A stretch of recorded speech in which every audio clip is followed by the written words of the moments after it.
नमस्कार, राधे राधे।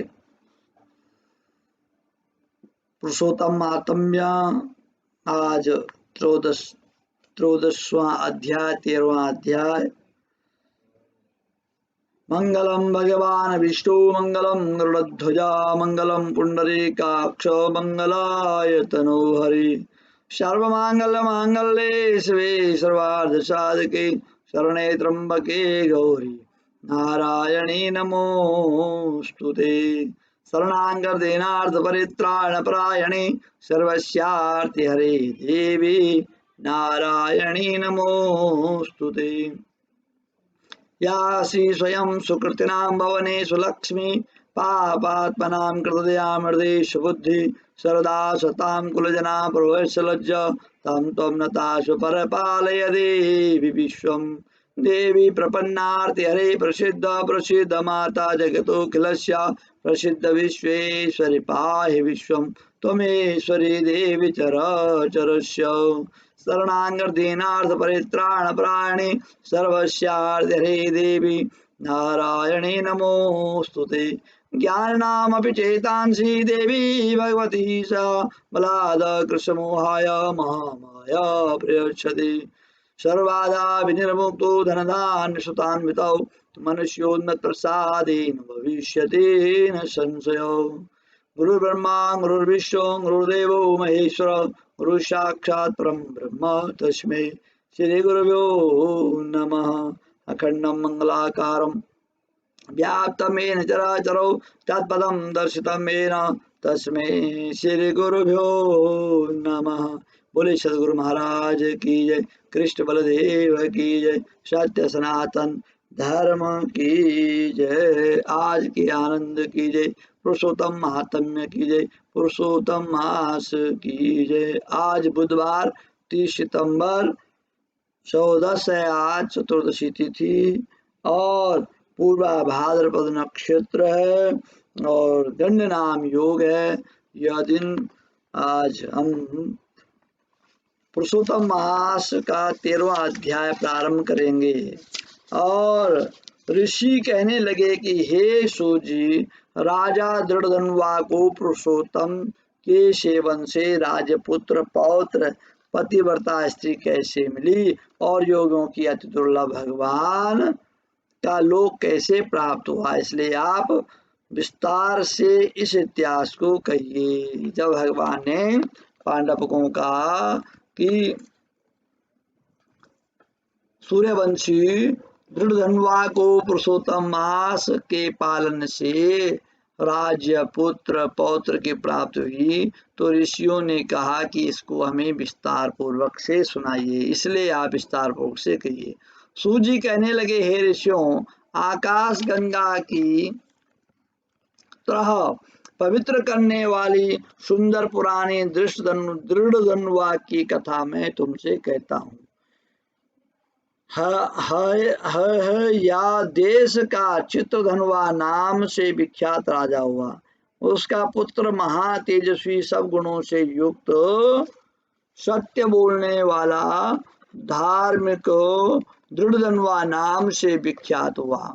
वह दृढ़धनुवा अंगों सहित चारों वेदों को पढ़कर विधि पूर्वक गुरुजी की पूजा कर दक्षिणा देकर पिता के नगर को गया।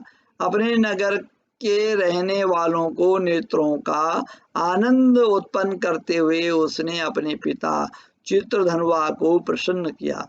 अब राजा चित्रधनुवा अपने मन में विचार करने लगा कि स्त्री घर पुत्र आदि छोड़कर मुझको भी वन में जाकर हरि का भजन करना चाहिए।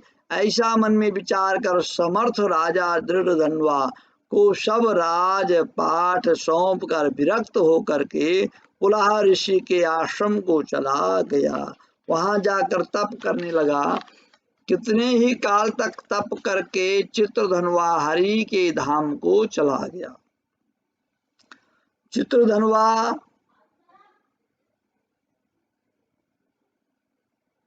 के पुत्र दृढ़धनुवा ने जब अपने पिता की मृत्यु को सुना, तब अपने पिता की और दैविक क्रिया की, फिर नगर में राज्य करने लगा। राजा दृढ़धनुवा की गुण सुंदरी नाम की स्त्री थी।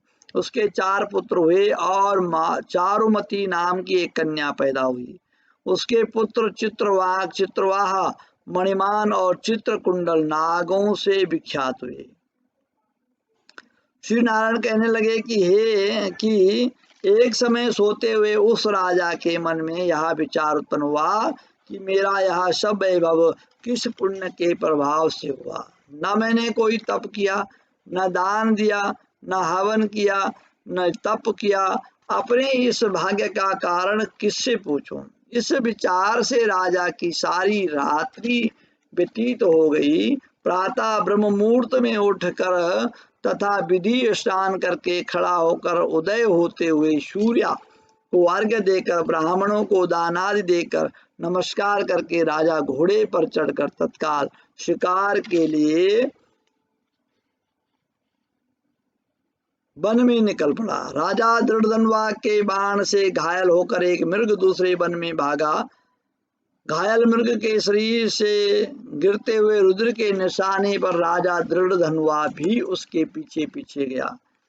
थोड़ी देर में मृग राजा की निगाह से ओझल होकर कहीं छिप गया। राजा प्यास से व्याकुल होकर फिरते फिरते सागर के समान एक सरोवर को देखा। वहां पर तत्काल जाकर उसने पानी पिया। वहीं उस अत्यंत घनी छाया वाला बट के वृक्ष देखा। उसकी जटा में घोड़े को बांधकर राजा वहां बैठ गया।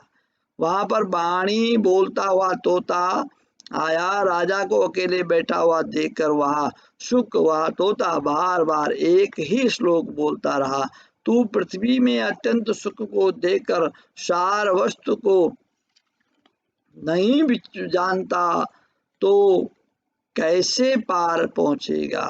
पृथ्वी में रह करके तो भगवान को नहीं जानता, तेरा कल्याण कैसे होगा। ऐसे उसके इन रहस्यपूर्ण वचनों को सुनकर राजा को यही सोच हुआ कि बार बार यह शुक ऐसे वचन क्यों बोल रहा है। क्या वह सुखदेव जी हैं? मुझ मूढ़ को संसार सागर में डूबे हुए देखकर मुझको श्री कृष्ण का भक्त समझकर मुझ पर कृपा करके उद्धार करने को आया है। वह इसी विचार में था कि पीछे से उसकी सेना आ गई। वह तोता तो राजा को उपदेश देकर अंतर्ध्यान हो गया और राजा अपने नगर में सुख के वाक्य को याद करता रहा। इस प्रकार से उस तोते के वचन को सुन करके राजा बड़ा चिंतित हो गया और बार बार उस शब्द को याद करता हुआ अपने नगर में चला गया। आगे की कथा आपको कल सुनाएंगे। बोले पुरुषोत्तम महात्म्य की जय, पुरुषोत्तम मास की जय, कृष्ण बलदेव की जय, सत्य सनातन धर्म की, आज के आनंद की जय। जय जय श्री राधे श्याम। मेरा इस चैनल को आप अवश्य सब्सक्राइब करें, लाइक करें, शेयर करें और इसी प्रकार से हम कथा आपको सुनाते रहेंगे। इस बार एकादशी की कथा आप तक नहीं पहुंच पाई किसी कारणवश। अगली जो एकादशी है वो अवश्य आप लोगों तक पहुंचेगी। बोले शंकर भगवान की जय।